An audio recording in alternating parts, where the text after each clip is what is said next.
लग्नाची बेडी या मालिकेच्या आजच्या भागामध्ये आपण पाहणार आहोत. घरात कुठेतरी जळल्याचा वास येतोय, म्हणजेच काहीतरी जळतंय हे राघवच्या लक्षात आलेलं असतं आणि तो शोधाशोध घेत असतो. नक्कीच सिंधूचा जीव धोक्यात आहे असं त्याला वाटलेलं असतं आणि म्हणूनच तो असा शोधाशोध घेत असतो. तर राघवला काही केला सिंधूपर्यंत जाऊ द्यायचं नाही असा विचार मधूने करून ठेवलेला आहे. पण राघव मात्र जीवाचा आटापेटा करून सिंधूला शोधत आहे. मधू विचार करते की हा जर का त्या रूमपर्यंत पोहोचला तर त्याला कळेल की मीच सिंधूला इथे पकडून ठेवलेलं होतं आणि त्याचा हात धरून ती म्हणते, "वास इथून येत नाहीये, वास बाहेरून येतोय. चल आपण बाहेर बघूया." असं म्हणून ती राघवला बाहेर घेऊन जात असते. पण राघवच्या मात्र लक्षात आलंय की वास आतमधूनच येतोय. तो म्हणतो, "नाही मधू, वास आतमधूनच येतोय. मला वाटतंय ही पलीकडची रूम आहे ना, ती रूम आपली बघायची राहिलेली आहे. एकदा त्या रूममध्ये जाऊन बघणं गरजेचं आहे." असं म्हणून मधूचा हात झटकवून तो आता धूर येणाऱ्या रूमकडे गेलेला आहे आणि तो पाहतो आतमधून धूर येत असतो. तो मधूला म्हणतो, "बघ, मी तुला म्हणलं होतं ना, वास इथूनच येतोय. कारण इथे धूर झालेला आहे. या रूममधून धूर बाहेर येतोय. आपल्याला ही रूम आत्ताच्या आत्ता उघडून बघणं गरजेचं आहे." तो उघडायचा प्रयत्न करतो, पण उघडत नसते. तेव्हा तो जोरात लाथ घालतो आणि रूम उघडतो. मधू आता पुरती घाबरून गेलेली आहे. कारण जेव्हा राघवने लाथ मारून दरवाजा उघडलेला आहे, तेव्हा त्याला आतमधलं चित्र दिसलेलं आहे. ते म्हणजे बेशुद्ध पडलेली सिंधू आणि राघव देखील घाबरून गेलेला आहे. सिंधूला काय झालेलं असेल असा प्रश्न त्याला पडलेला आहे. कारण इथे तर ती बेशुद्ध होऊन पडलेली आहे. तो धावत पळत जातो. "कृष्णा, कृष्णा लवकर उठ, काय झालं तुला?" असं म्हणून राघव काळजी व्यक्त करत आहे आणि त्या गोष्टीचा त्रास मधूला होत आहे. राघव सिंधूच्या जवळ जातो आणि तिला उठवण्याचा प्रयत्न करतो. तिच्या चेहऱ्यावरून हात फिरवतो. "उठ, तुला काय झालं? धुराचा तुला त्रास होतोय का? तुझा दम कोंडलाय का?" असं तो तिला बोलायला लागतो. पण मधूला मात्र राघवचा खूपच राग येतोय आणि तिला वाईट देखील वाटतंय. या सिंधूला आपण घरामध्ये बंदिस्त करून ठेवलं होतं, पण राघव काही केल्या तिच्यापर्यंत पोहोचला, या गोष्टीचा तिला राग आलेला आहे. आता राघवने सिंधूला उचलून सोफ्यावर झोपवलेला आहे आणि तो तिला उठवण्याचा प्रयत्न करत आहे. तेव्हा मधूला खूपच राग येतोय. मधूला समजतंय की राघव आपल्याशी डबल गेम तर करत नाहीये ना. हा तोच राघव आहे का जो राघव आपल्याशी प्रेमाने बोलत असतो? कारण आत्ता तर तो फक्त कृष्णा, कृष्णा, कृष्णा एवढंच करत आहे. त्याला काही केल्या कृष्णाला उठवायचं आहे ही गोष्ट मधूच्या लक्षात आलेली आहे. जी कृष्णा आपल्याला जिने घरातून हाकलून दिलेलं होतं, आपल्या कानाखाली मारलेली होती, या कृष्णाची तो बाजू घेत आहे. आपल्याला घरातून हाकलून देताना मात्र राघवने आपली बाजू घेतलेली होती, हे देखील तिला आठवत असतं. हे घर जेवढं तुझं आहे ना, तेवढंच मधूच आहे, असं देखील त्याने कृष्णाला दरडावून सांगितलेलं मधूला आठवत असतं. पण आता हा हिची मदत का करतोय, असा प्रश्नही तिला पडलेला आहे. राघव आपल्याबरोबर किती प्रेमानं वागला होता. आदल्या दिवशीचीच गोष्ट तिला आठवत आहे. राघव आपल्याला म्हणलेला होता, की "आता माझ्या मनामध्ये तुझ्याविषयी वेगळे विचार चालू झालेले आहेत. माझ्या मनात तुझ्याविषयी प्रेमाच्या भावना उमटत आहेत." असं म्हणून त्याने आपल्याला जवळ घेतलेलं होतं. आपल्याला मिठी मारलेली होती. हा तोच राघव आहे, असं तिला आठवत असतं. राघव आपल्याशी आता पहिल्यासारखं वागत नाहीये. तो खूप प्रेमानं वागतोय. तो आता आपल्याला जराही तिरस्कार करत नाही. कालच त्याने आपल्यासाठी गाजराचा हलवा बनवलेला होता आणि स्पेशल तो हलवा बनवून आपल्याला चमच्याने भरवलेला देखील होता. आणि भरवत असताना, "आपण हा हलवा फक्त तुझ्यासाठी बनवलेला आहे. आपलं तुझ्यावरचं प्रेम व्यक्त करण्यासाठी बनवलेलं आहे." असं देखील तो सांगायला विसरलेला नव्हता. मग आत्ताच राघव या सिंधूशी असं का वागत आहे, असा प्रश्न मधूला पडलेला आहे. जर का राघव आपल्याला हलवा भरवू शकतो, तर आता या सिंधूचा जीव वाचवण्याची त्याला काय गरज आहे, असंही तिला वाटतंय. एवढंच नव्हे, तर आपल्यासाठी राघवने डेटसुद्धा प्लॅन केलेली होती. पण आत्ता धुराचा वास यायला लागला आणि त्यामुळेच सगळं काही घडलं, असा सगळा प्रसंग मधूला आठवत आहे. राघवचं नक्की आपल्यावर प्रेम आहे का, असा किंतु मात्र तिच्या मनामध्ये तयार झालेला आहे. राघव जे वागतोय ते खोटं तर नाहीये ना, असं तिला वाटतं आणि चिडून तिने आता राघवची कॉलरच धरलेली आहे. राघव, तू माझ्याशी डबल गेम करत आहेस. तुला काय वाटलं, तू जे काय करतोय ते मला कळणार नाही का? तू माझ्याशी डबल गेम करून माझ्याबरोबर प्रेमाचं नाटक करत आहेस, हे सगळं आता मला स्पष्टपणे कळलेलं आहे. असा डायरेक्ट आरोप मधूने राघववर केलेला आहे. तेव्हा राघव देखील थोडासा घाबरून गेलेला आहे. पण राघव वेळ सांभाळून घेतो आणि म्हणतो, "तू काय बोलतेस? तुला कळतंय का? मी तुझ्याशी डबल गेम का करेल याचा विचार तू जरा कर ना." तेव्हा ती म्हणते, की "हा सगळा प्लॅन मीच केलेला होता. मीच या सिंधूला घरामध्ये बंदिस्त करून ठेवलेलं होतं. मला बघायचं होतं, की तू तिच्याशी कसा वागतोयस ते. पण तू तर मला जसं अपेक्षित होतं अगदी तसाच वागलेला आहेस. तू तिचा जीव वाचवायला धावत पळत गेलेला आहेस. कारण तुझ्या मनामध्ये कृष्णाविषयी प्रेम आहे आणि ते आता उघड झालेलं मला तर दिसत आहे." राघवला आता काय बोलावं ते कळत नसतं. आपण रंगेहात सापडले ही गोष्ट त्याला कळलेली असते. पण आता वेळ तर सांभाळून नेणं गरजेचं आहे हे त्याच्या लक्षात येतं. आता जर का आपण ढिलं पडलो तर हिच्या लक्षात येईल की खरोखरच आपलं कृष्णावर किती प्रेम आहे ते. तेव्हा तो बोलायला सुरुवात करतो आणि म्हणतो, "तुलाच काही अक्कल नाहीये, तुला कळत नाहीये. मी तुझ्यावर प्रेम करतोय पण तुला आता ते कसं व्यक्त करावं मला कळत नाही. अगं पण एक साधी गोष्ट लक्षात घे, जर का आत्ता या मुलीला इथं काय झालं असतं, तर काय करायचं होतं? जर का हिच्या जीवाचं बरं वाईट झालं असतं, तर जेलमध्ये तुला जावं लागलं असतं आणि मी तुला मुकलो असतो. मला आता तू जेलमध्ये नको आहेस, तर तू मला आता माझ्या मिठीमध्ये पाहिजेस. एवढी साधी गोष्ट तुला कळत नाही का? हे जे काही मी केलेलं आहे, ते आपल्या दोघांसाठीच केलेलं आहे आणि विशेषतः तुझ्यावर असलेल्या प्रेमाखातीरच केलेलं आहे. ही गोष्ट आता मला बोलून दाखवावी लागते हेच माझं मोठं दुःख आहे. तुला असं दरवेळेसच का वाटतं, की मी तिच्या बाजूनं बोलत असतो? मी तुझ्यावर किती प्रेम करतोय हे सारखं व्यक्त करतोय, तरी देखील तुला माझ्यावरच विश्वास राहिलेला नाहीये का? अशी आता राघवनेच मधूची फिरकी घ्यायला सुरुवात केलेली आहे. मधूला पण आता कळत नाहीये, की राघव नक्की काय बोलतोय ते. खरोखरच राघवच्या मनामध्ये आपल्याविषयी प्रेम आहे का? असा प्रश्न तिला पडलेला होता. पण राघवचं सगळं बोलणं ऐकून त्याचं आपल्यावर प्रेम आहे, अशी धारणा आता मधूची होत आहे. राघव तिला समजावून सांगत आहे, की "असं तू अजिबात करत जाऊ नको. अशा गोष्टी केल्यामुळं एके दिवशी तू जेलमध्ये जाशील आणि मला तू जेलमध्ये नको आहेस." राघवने पुरतं मधूला आपल्या प्लॅनमध्ये ओढलेलं आपल्याला पाहायला मिळतंय. सिंधू मात्र शांतपणे झोपलेली आहे आणि त्यांचं बोलणं ऐकत आहे. राघव मधूला स्वतःच्या जवळ घेतो आणि तिला समजावून सांगतो, की आज जे झालंय ते परत होऊ देऊ नको. कारण अशा जर का गोष्टी झाल्या तर त्या आपल्या दोघांच्या भविष्यासाठी खूपच घातक होणार आहेत. आणि मला आता तुझ्यापासून अजिबात दूर जायचं नाहीये.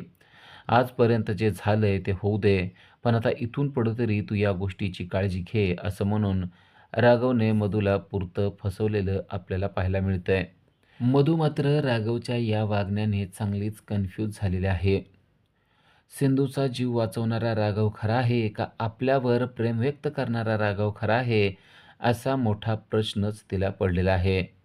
पण राघवच्या मधाळ, गोड बोलण्याला मधू मात्र फसत चाललेली आहे, हे मात्र तिच्या वागण्यावरून स्पष्ट होत आहे. ती त्याला म्हणते, की "तू कसं वागतोयस तेच मला कळत नाही." राघव म्हणतो, "मी जे काय वागतोय ते अगदी योग्य वागतोय.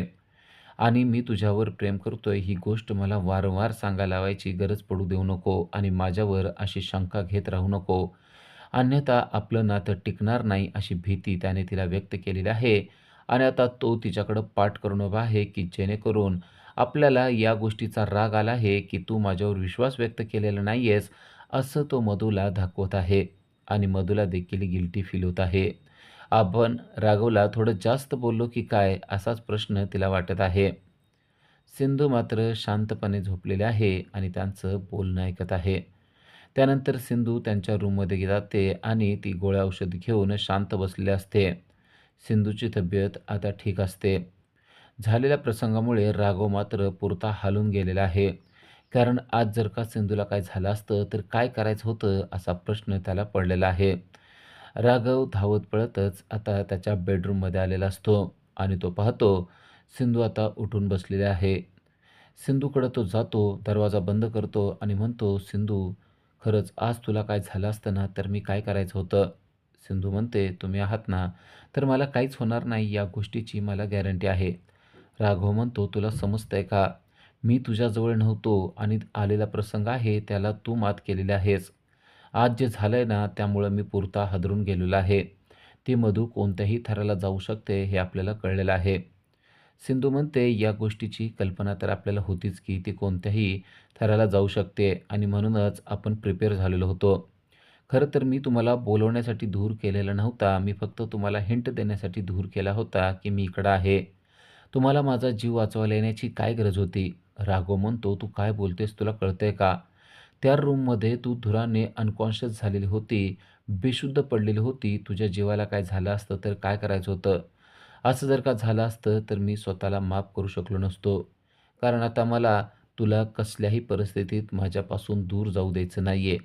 तुझी आणि सावीची मला काळजी घ्यायची आहे आणि आत्ताच नव्हे तर आता आयुष्यभर अशी काळजी घ्यायची आहे मला." सिंधू म्हणते, "तुम्ही काही काळजी करू नका. आता काही जरी झालं तरी मी तुमच्यापासून दूर जाणार नाही. असं प्रॉमिसच आता मी तुम्हाला करते. पण मधूची प्रत्येक चाल आपल्याला ओळखली पाहिजे. मधू कोणती गोष्ट कधी करते ना, हे कळणं थोडंसं कठीण असतं. कालचीच गोष्ट बघा, तिने एका क्षणात सर्व डाव पलटून टाकलेला होता." राघव म्हणतो, "आता बास झालं. मला ते काही ऐकायचं नाहीये. आपण आत्ताच्या आत्ता मधूचं सत्य सगळ्यांना सांगूया आणि आता हे नाटक बंद करूया." सिंधू म्हणते, "आत्ताशी तर हे सुरू झालेलं आहे. आपल्याला मधूला पुरतं अडकवायचं आहे, ही गोष्ट तुम्ही विसरून गेलायत का? तिला सर्व घरच्यांच्या पुढं गुडघ्यावर उभा करायचा आहे आणि माफी मागायला लावायची आहे. या घरात तिने केलेल्या कटकारस्थानाची माहिती घरच्यांना तिच्याच तोंडून आपल्याला ऐकवायची आहे. त्यामुळं तुम्ही थोडंसं शांत राहा." राघवला ही गोष्ट मात्र पटत नसते. पण आता पुन्हा एकदा सिंधू त्याला तेच समजावून सांगते म्हणल्यानंतर तो शांतपणे तिचं सगळं काही ऐकून घेतो. "तू म्हणतेस ते बरोबर आहे. मला पटतंय." असं तो तिला बोलतो. तर इकडे मधू मात्र चांगलीच कन्फ्यूज झालेली आहे. तिला लक्षात येत नाहीये की सिंधूचा जीव वाचवणारा राघव खरा आहे की आपल्यावर प्रेम व्यक्त करणारा राघव खरा आहे. तिची मोठी दुविधा झालेली आहे आणि त्या दुविधेतच तिचंच मन तिला बोलत आहे. तिचं मन तिला सांगतंय की राघव तुझ्याशी डबल गेम करतोय. राघव तुझ्याशी खोटं वागतोय. तेव्हा ती तिच्या मनाला समजावून सांगते की हे शक्य नाहीये.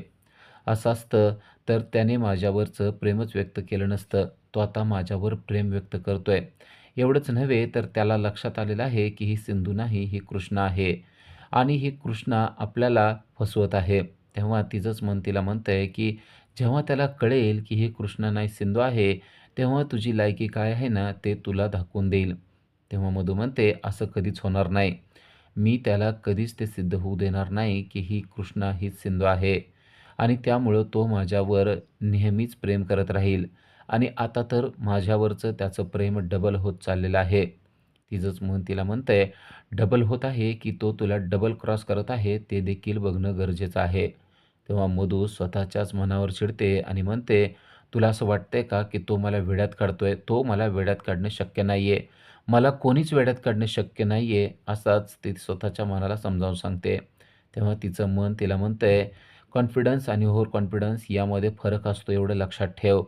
तो आत्ता काय वागतोय ना याची परीक्षा घेणं गरजेचं आहे. मला तर वाटतंय की तो तुझ्याशी डबल गेम करतोय. तो प्रेम करतोय ते म्हणजे कृष्णावरच." तेव्हा तिचंच मन तिला समजावून सांगतं आणि म्हणतं की "तुला जे वाटतंय ना ते खोटं आहे. राघवच्या मनामध्ये कृष्णा कधीच नव्हती. कृष्णा चोरटी आहे आणि सिंधूची जागा ती घेऊ शकत नाही हे त्याला चांगलंच समजलेलं आहे. त्यामुळं तू मला समजावून सांगण्याचा प्रयत्न करू नको, कारण मी तुझं कोणतंच काहीच ऐकणार नाहीये." तेव्हा तिचं मन निघून जातं. म्हणजेच थोडक्यात मधू स्वतःला समजावून सांगते की राघव वागतोय ते खरं आहे. तर इकडे राघव सिंधूला सांगतोय, "आता तू म्हणतेस म्हणून मी शांत बसलेलो आहे. अन्यथा मला वाटत होतं की घरच्यांना आपण मधूचं सत्य रूप सांगून टाकावं."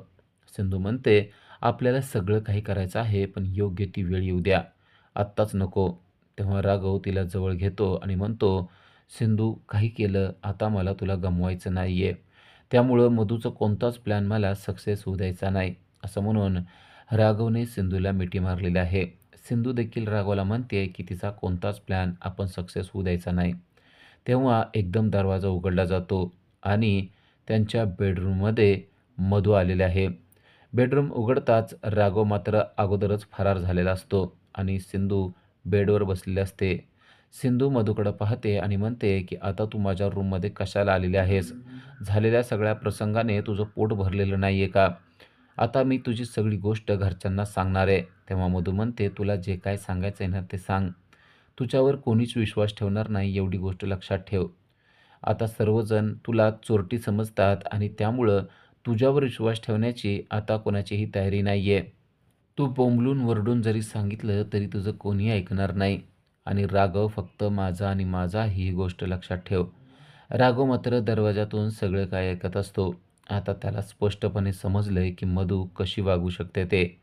मधूच्या स्वतःच्या तोंडावरूनच त्याला काही गोष्टी समजत आहेत आणि तेवढ्यात काहीतरी वाजतं आणि मधूच्या लक्षात येतं की दारात कोणतरी आहे. आपलं बोलणं कोणतरी ऐकतंय असाच भास तिला झालेला असतो आणि तेव्हा त्या दाराच्या पलीकडं काय आहे हे पाहण्यासाठी मधू आता त्या दिशेनं गेलेली असते आणि मधू हळूच तो दरवाजा उघडते. दरवाजाच्या पाठीमागं तर राघव असतो. आता मधू जर का दरवाजाच्या पलीकडे गेली तर तिला समजणार असतं की राघवच तेथे आहे. तेव्हा सिंधू मात्र मोठी आयडिया करते. जशी मधू तिच्याशी वागलेली असते तसंच आता सिंधू तिच्याशी वागते. सिंधू मोठा टॉवेल घेऊन मधूच्या चेहऱ्यावर जोरात झाकते आणि तिला ओढते आणि तेवढ्या वेळेचा फायदा घेऊन राघव तेथून पळून निघून जातो आणि सिंधूला मधू म्हणते, की "तू काय करतेस? तुला कळतंय का?" सिंधू म्हणते, "तू जशी माझ्याशी वागते ना, तसंच मी तुझ्याशी वागते." उद्याच्या भागामध्ये आपल्याला पाहायला मिळणार आहे, की राघवने डेट प्लॅन केलेला आहे आणि राघव आता मधूला प्रपोज करणार आहे. राघवला सिंधूने सर्व काही सांगून ठेवलेले आहे, की कसं काय-काय बोलायचं आहे आणि राघव अगदी सिंधूने सांगितलेलं आहे त्याचप्रमाणे एक-एक डायलॉग मधूशी बोलत आहे आणि त्या गोष्टीमुळे मधू मात्र चांगलीच इम्प्रेस झालेली आपल्याला पाहायला मिळते. पण राघव जे काही शब्द बोलतोय तो एक ना एक शब्द फक्त सिंधूनेच त्याला शिकवलेला आहे आणि त्यामुळेच तो बोलतोय. पण मधूला मात्र तसं वाटत नाहीये. मधूला असं वाटतंय की राघव तिच्यावर आता जीवापाड प्रेम करू लागलेला आहे. राघव चक्क आता मधूला आय लव्ह यू देखील म्हणलेला आहे. अशाच अपडेटसाठी आजच आमच्या चॅनलला सबस्क्राईब करा. थँक